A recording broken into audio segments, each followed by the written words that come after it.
Assalamualaikum warahmatullahi wabarakatuh. Nama saya Syifa Putri Atala dari kelas B semester 4, Fakultas Ilmu Pendidikan, Program Studi Pendidikan Bahasa Inggris, NIM 2019-85548. Hari ini saya akan menyampaikan materi yang ada di Al-Islam Kemuhammadiyahan atau di mata kuliah Al-Islam Kemuhammadiyahan dari materi pertama sampai materi ke-6.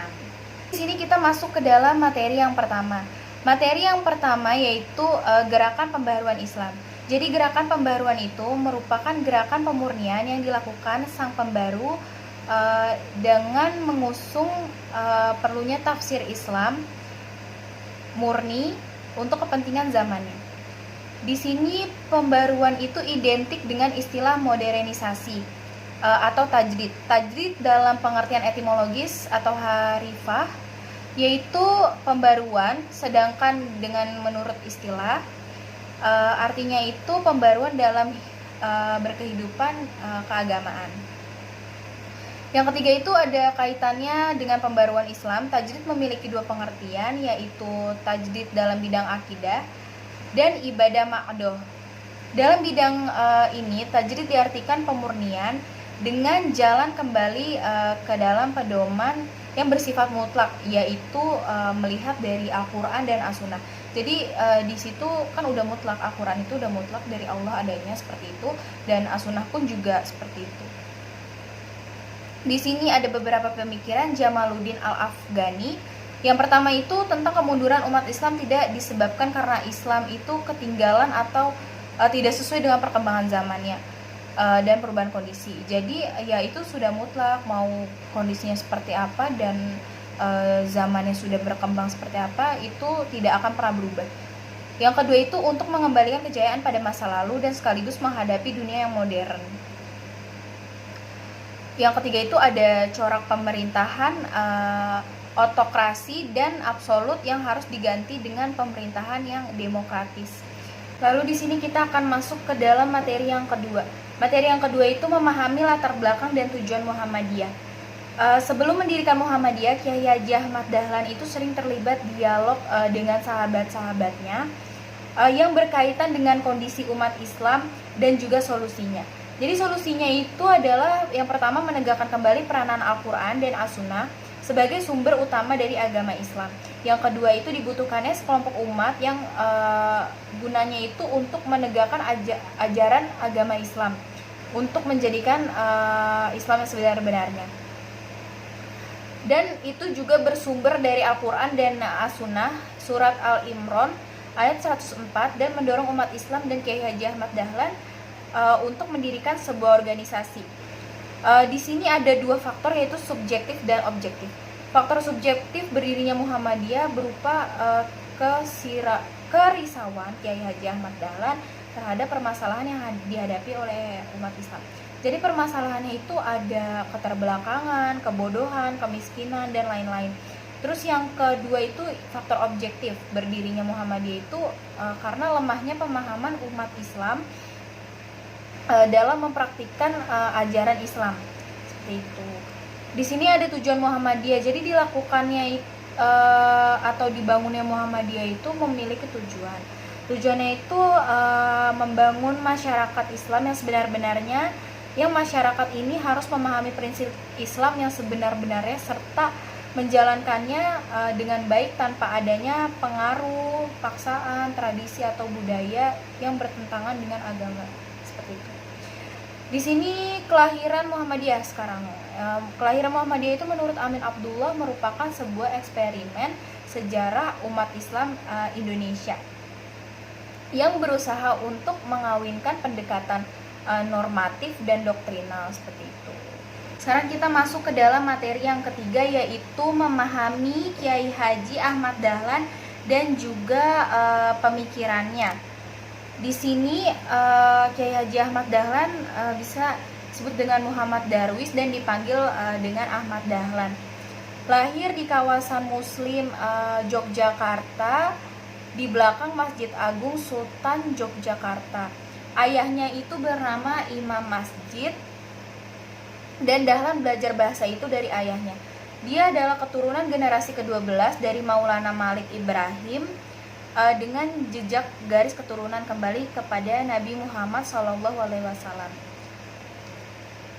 Ia itu mendirikan Muhammadiyah pada tahun 1912 sebagai organisasi pendidikan, sebagai sarana mewujudkan cita-cita reformisinya. Lalu setelah dia membuat dan membangun Muhammadiyah, diikuti oleh para pedagang dengan cepat, pengrajin juga mengikutinya, seperti itu. Di sini ada pokok-pokok pemikiran Kiai Haji Ahmad Dahlan. Yang pertama itu dalam bidang akidah. Pandangan beliau sejalan dengan pandangan dan pemikiran ulama salaf. Yang kedua, ada menurut beliau bahwa beragama itu adalah beramal, yang artinya berkarya dan berbuat sesuatu atau tindakan yang melakukan tindakan itu sesuai dengan isi pedoman Al-Quran dan As-Sunnah. Yang ketiga itu ada dasar pokok hukum Islam adalah Al-Quran dan As-Sunnah. Nah, lalu yang keempat, terdapat jalan untuk memahami Al-Quran, yaitu memahami artinya, memahami maksudnya, dan selalu bertanya kepada diri sendiri apakah larangan dan perintah yang ada di dalam agama kita tersebut yang telah diketahui sudah ditinggal dan perintah agamanya telah dikerjakan, seperti itu. Jadi larangan itu harus ditinggalkan dan perintahnya itu harus dikerjakan. Yang kelima itu beliau menyatakan bahwa tindakan nyata adalah wujud konkret dari penterjemahan Al-Quran yang dilandasi dengan kemampuan logika atau suatu akal pikiran kita. Yang terakhir itu beliau memiliki pedoman hidup untuk selalu menanamkan gerak hati untuk selalu maju dengan landasan moral dan keikhlasan dalam beramal. Lalu di sini kita masuk ke dalam materi yang keempat. Materi yang keempat itu berjudul tentang Muqaddimah Anggaran Dasar atau AD atau ART Muhammadiyah. Jadi di sini Muqaddimah itu memberikan gambaran tentang pandangan Muhammadiyah mengenai kehidupan yang ada di muka bumi ini. Di sini ada pikiran-pikiran anggaran dasar Muhammadiyah. Yang pertama, hidup manusia harus berdasarkan tauhid, beribadah dan bertuhan serta tunduk kepada Allah Subhanahu wa taala. Yang kedua itu hidup manusia itu bermasyarakat atau sosial. Terus ada hukum Allah Subhanahu wa taala yang dapat dijadikan sendi atau kekuatan untuk membentuk pribadi utama dan mengatur ketertiban hidup.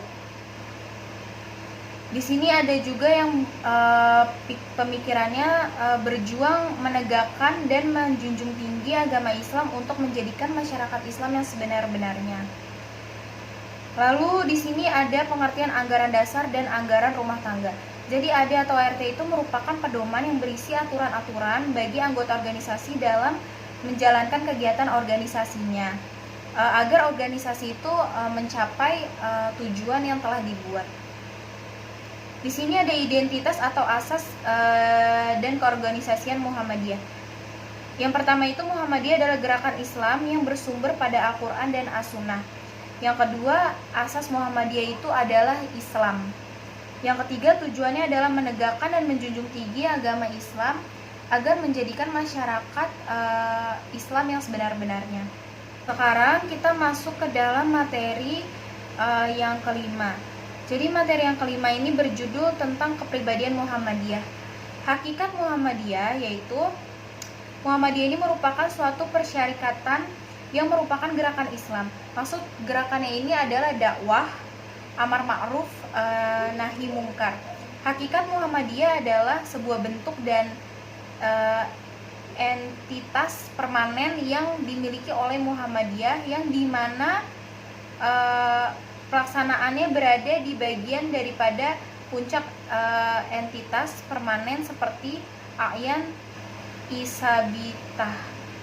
Cita-cita hidup Muhammadiyah yaitu yang pertama bercita-cita bekerja untuk mewujudkan masyarakat Islam yang sebenar-benarnya. Yang kedua, Muhammadiyah dalam mengamalkan Islam berdasarkan Al-Quran, yaitu kitab Allah Subhanahu wa taala yang diwahyukan kepada Nabi Muhammad SAW, sunnah Rasul, yaitu untuk menjadikan pedoman kita. Pedoman Muhammadiyah itu berpegang teguh pada ajaran Allah dan Rasul-Nya, bergerak membangun di segenap bidang dan lapangan dengan menggunakan cara serta menempuh jalan yang diridhoi oleh Allah Subhanahu wa taala. Sifat-sifat Muhammadiyah yaitu beramal, yang pertama beramal dan berjuang untuk perdamaian dan kesejahteraan. Yang kedua itu ada memperbanyak kawan dan mengamalkan ukhuwah Islamiyah. Yang ketiga ada lapang dada, luas pandangan dan memegang teguh ajaran Islam. Yang keempat itu bersifat keagamaan dan juga kemasyarakatan. Yang kelima mengindahkan segala hukum, undang-undang, peraturan serta dasar falsafah negara yang sah. Materi yang terakhir yaitu tentang matan keyakinan dan cita-cita hidup Muhammadiyah. Jadi matan keyakinan dan cita-cita hidup Muhammadiyah atau MKCHM ini merupakan dokumen ideologis di Muhammadiyah karena memuat pokok-pokok persoalan yang bersifat ideologis, keagamaan dan keumatan yang terjadi ranah gerak utama Muhammadiyah. Terus di sini Muhammadiyah adalah gerakan Islam dan dakwah amar ma'ruf nahi mungkar, berakidah Islam dan bersumber pada Al-Quran dan Sunnah, bercita-cita dan bekerja untuk terwujudnya masyarakat utama, adil, makmur dan diridhoi oleh Allah Subhanahu wa taala. Yang ketiga itu ada Muhammadiyah bekerja untuk terlaksananya ajaran-ajaran Islam yang meliputi bidang akidah, akhlak dan ibadah dan muamalah duniawiyah. Sekian materi-materi yang sudah saya sampaikan, kurang lebihnya mohon maaf. Wassalamualaikum warahmatullahi wabarakatuh.